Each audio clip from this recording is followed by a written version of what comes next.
বন্ধুগণ, সালাম আলাইকুম। বাংলাদেশের রাজনীতি অন্যান্য দেশের চেয়ে অনেক কঠিন।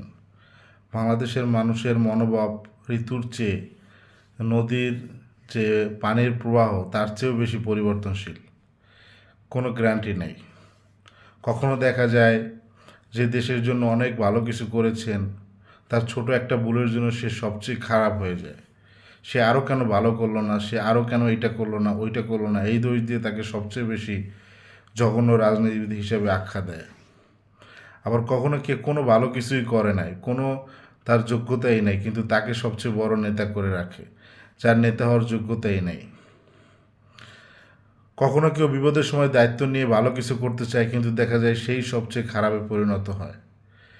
ইতিহাসে শুরু থেকে বঙ্গবন্ধু থেকে ডক্টর ইউনূস পর্যন্ত দেখা যায় এরকমই হয়েছে। কেউ সবাই ভালো করেছে, সবাই খারাপ করেছে, আবার অনেকে ইতিহাসকে বিকৃত করেছে, জাতিকে ভুল পথ দেখিয়েছে, তারপর সে সবার কাছে ভালো।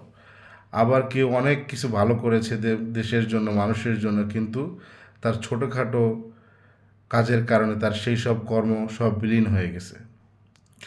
সো বাংলাদেশের মানুষ অনেক আবেগী, অনেক বুদ্ধিমান, আবার অনেক কি বলে, অনেক আবেগ আপ্লুত, অনেক মায়াবী। তাদের মন যে কোনো সময় পরিবর্তন হয়। কেউ সারাদিন তাকে খাওয়া দাওয়া করাইলো, দেখভাল করলো, বিপদ আপদে পাশে থাকলো, কিন্তু একদিন কোনো কারণে সে খুশি করতে পারলো না। ওই একদিনের জন্য তাকে জাজ করে সব কিছু বিলীন করে দেয়। এটার নামই বাংলাদেশি মানুষ।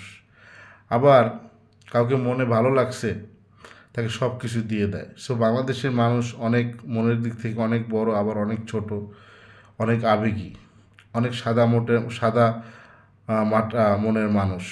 অনেক কিছু দেখেও যেন না দেখে।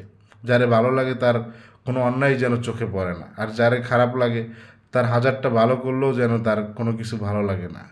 এটি আমাদের এখানের বড় প্রবলেম। এই জন্য আমরা কখনো গভীরে যে কিছু দেখি না, উপরে যে ভালো তাকে ভালো দেখি, এবং এই জন্য বারবার আমরা প্রতারিত হই।